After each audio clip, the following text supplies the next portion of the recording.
Resource I want to talk about is not typically thought of as a resource, but at this point in time, we need something to cool sea surface temperatures.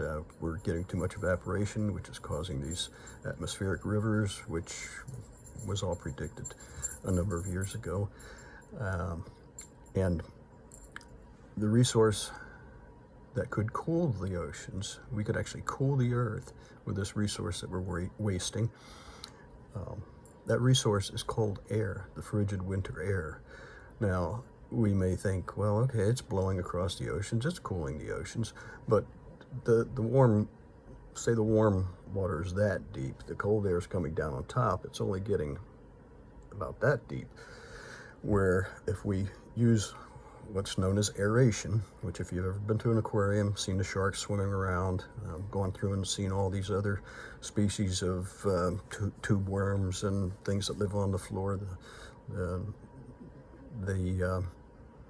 they all breathe in one form or another and create carbon dioxide. So every aquarium uses aeration to blow air into the water there and keep those species, those fish, etc., keep them healthy. Without aeration, those tanks would die, and we don't want that. So they spend a great deal of money aerating. The point is that if we were to spend about what it costs for a launch of space exploration, that would be probably sufficient to drop the Earth's temperature. Everybody's talking about this 1.5, and we've already reached it, etc., etc. We could probably drop it 5 degrees with far less money than a trip to the moon. But the way to do that is through this aeration. Now, at the present time, if we try to aerate deeper than 35 feet, we have to use compressors, and compressors create heat, which is kind of counterproductive. Although in the far north, where you're starting out with air that's minus 20 Celsius, 40 Fahrenheit, just rough numbers here, we could aerate quite deep, maybe up to half a mile, and not worry about the heat. Now, if heat was a problem, what we could do is take, for instance, a ship, put 12 of those. You may have seen these great big propane cylinders along the highway at the propane company's location. They're like 100 feet long.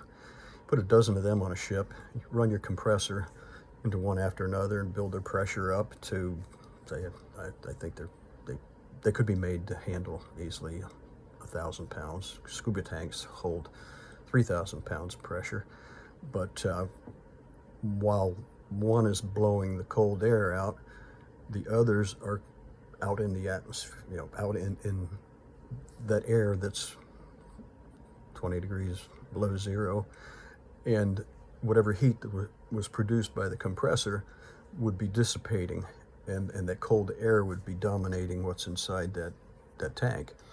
So you go from one to another. When they're cold, then you start blowing the water down to those depths of quarter mile. Probably do a nice job, but we probably could go deeper with a system like that. And as those bubbles rise, they would be colliding, and just because they grow as they rise in the water column there, and they would probably even be capturing what is known as marine snow, which is actually not snow, it's byproducts, it's waste products of fish that have been eaten and that sort of thing.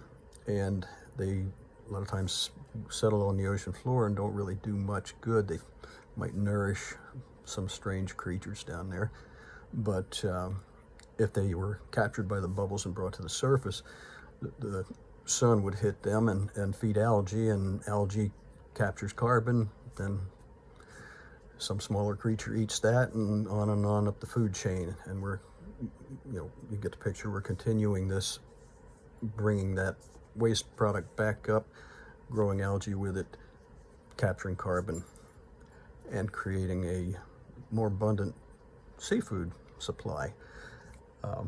Now, this might all sound kind of simple, and you might think, well, that must have been tried before. Well, I have contacted people who are the preeminent authorities on the matter at, for example, NOAA, which is the National Oceanic and Atmospheric Agency, and I've asked them, do you have any examples of this being tried? Do you know of any negative effects that might come out of this? They haven't gotten back to me with any negatives or any examples of it being tried before. I've also spoken to National Snow and Ice Data Center, which they are up in the Arctic with some other folks who are doing experiments where they actually drill a hole through the ice and snow, and they pump salt water on top of the ice and snow, which immediately the snow, which is reflecting this solar energy, it's called the albedo effect, if you're not familiar with that, it cools the earth to have more of that up there. And the ice that they're creating is not as reflective as the snow, I'm told. So anyway, none of these people see anything negative with this system of aeration. And I've suggested that I got another video on here you might want to check out. It says that oil companies will be the climate heroes of 2025. And the reason being is they've got thousands of oil rigs out there.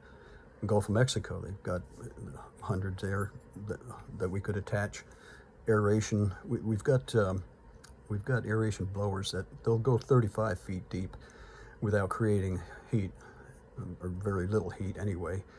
And if they were in the Gulf of Mexico right now, aerating, blowing cold air into the water at 35 feet, we would be cooling the surface of the Gulf of Mexico, which could reduce hurricanes and reduce the amount of moisture that they bring inland. And again, as I said, I've found nobody that's mentioned any negatives. And in the Gulf of Mexico, there's an area supposedly the size of New Jersey that is dead due to algae that grows from the fertilizers that wash down the Mississippi River. And that's a large dead area. If we aerated some in there, we could bring that back to life. We could be helping the Gulf of Mexico produce probably tons of seafood that we're not able to do at this present time. So it's a win-win situation. For probably a couple $2 billion, we could do a wonderful job cooling the oceans, dropping Earth's temperature, knocking down the amount of evaporation. Evaporation is water vapor. Water vapor is, and had been identified 100 years ago as being a greenhouse gas, one of the most potent greenhouse gases, by the way, as it once gets into the atmosphere. So if you have any agreement with what I've been saying here, and you think that it's something that more people need to be made aware of, well, you can talk to people. Talk to your representatives, because I've actually gone to a congressman asking him to pass this on to the president and see if we can get something going here. If we could get one ship in the Arctic Ocean on an experimental basis to prove what I know will work, that would be a great thing. So we need to do that. Other thing you might want to do to make sure that more people are able to see this is, I understand there's an algorithm that works on YouTube here. If you hit the subscribe and hit the like, that algorithm will put this out where more people will be able to see it. More people aware, the better results we might get, and the better our future might be. I am convinced of that. Actually wrote my first article about climate change in 1979, and I have added more depth and width to my understanding, and I'm sharing that with you now. And I hope that you've gotten something good out of this, and I hope that you pass it on. Thanks for watching.